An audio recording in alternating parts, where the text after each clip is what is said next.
Porsche Cayenne Turbo S. And Turbo S really means strongest model or most powerful model. And some soccer moms drive this car and not know what's under the bonnet. So let's take a look at what's under the bonnet.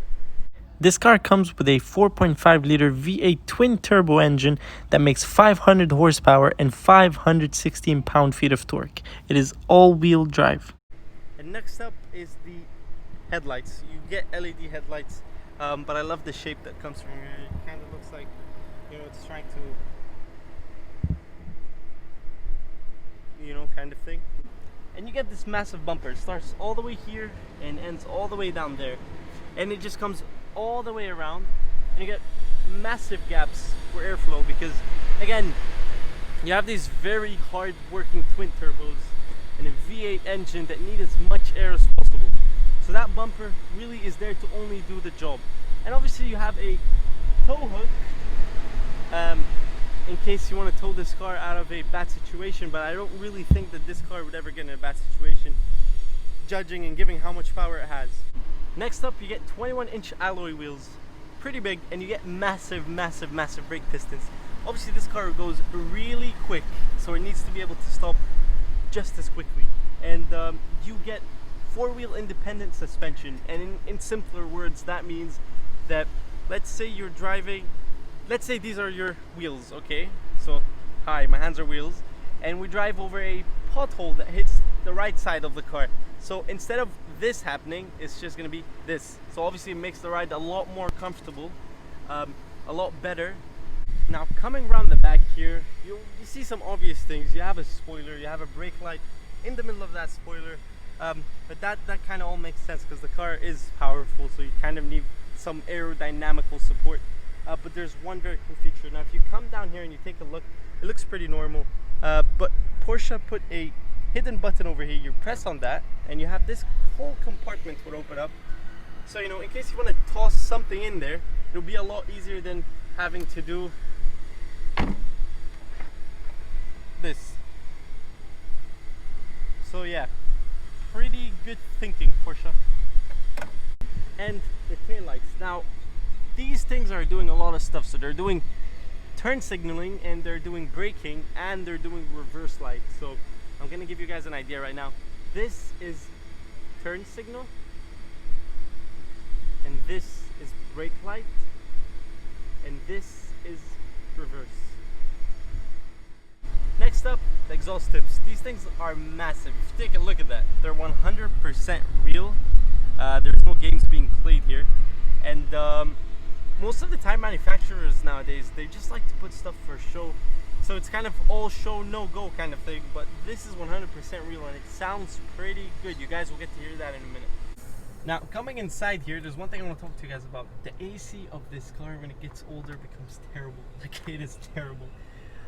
It's a nightmare, but whatever, we can go through it. Unless you obviously want to buy the car, you have to make sure you have, a fully functional car. There's no problems with this car engine-wise and just everything-wise, but it's just the AC is quite weak. The infotainment system, it's obviously pretty old, but it serves the purpose. It's quite easy to use, except when you see all these buttons here, there, and this and that. It's all very confusing, but it's finding your channels and stuff like that. It's pretty easy. You have a main menu, you can audio, sound, all these kinds of things, but there's nothing that tells you really the information about the car. Nothing tells you your car needs this. Not like a BMW nowadays where you can go and check what the problem is, or even a newer Porsche Cayenne. Now coming down to the climate control area, it's digital and the car is pretty old, so obviously having this back in the day was pretty much a luxury. But as we spoke about the AC of this car, it's just the older it's almost pretty much with every car. The older the car gets, the less effort it puts into working. But yeah, that's it for that. It's a digital climate control kind of area. You can obviously control the power of the AC, and you can obviously control the temperature of the AC from there. Now coming down to this area over here, a lot of people just fail to know the basics of it. You have this icon in every single car ever made. If you see this means that this is the suspension. So this is a control for the suspension in a Porsche, in a BMW, in an Audi, regardless what the make is. But this just tells you that this is something for the suspension. So you can adjust your suspension from here, and you have here you can increase the ride height, you can increase it or decrease it, and here it's just all for power distribution. Now coming to the steering wheel here, you have Tiptronic shifters on each side. So obviously this is a good thing to have them on each side, because maybe if we put the volume controls over here, you want to, thinking you're putting the volume down by accident, you just downshift and you end up ruining your engine. And on each side down here, on the left side, you can pick up a phone call, control your volume kind of thing, you can mute and do all that. And on the right side, you can decline a call and you switch between different channels that are your favorites. And here you get to also go to your, so when you press here, it will take you to your favorite channels, and then here you can switch through them. Absolutely made that up. Going to the dashboard panel here, there's a lot going on, but the most important thing you need to know, you have your RPMs and you have your speed, you have your gas tank or kind of gas gauge, and you have your engine temperature gauge. So they have all the basics covered.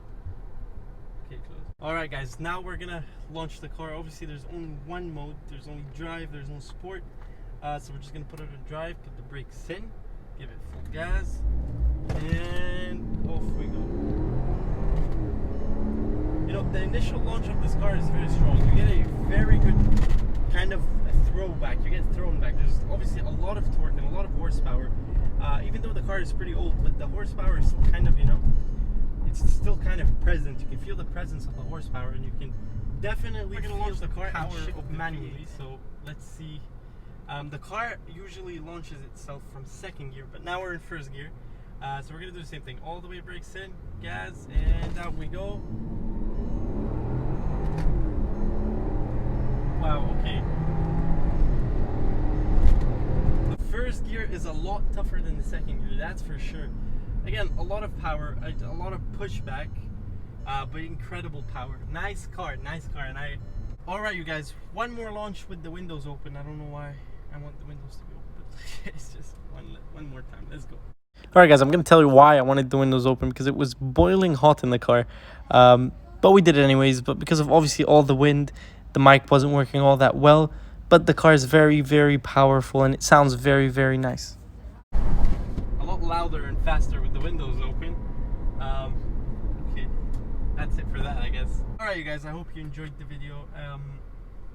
I'm preparing something special for you guys on Friday. So Friday we're going to be filming a very nice car. So subscribe to get to see that. And here, enjoy the sound of the car and a quick walk around.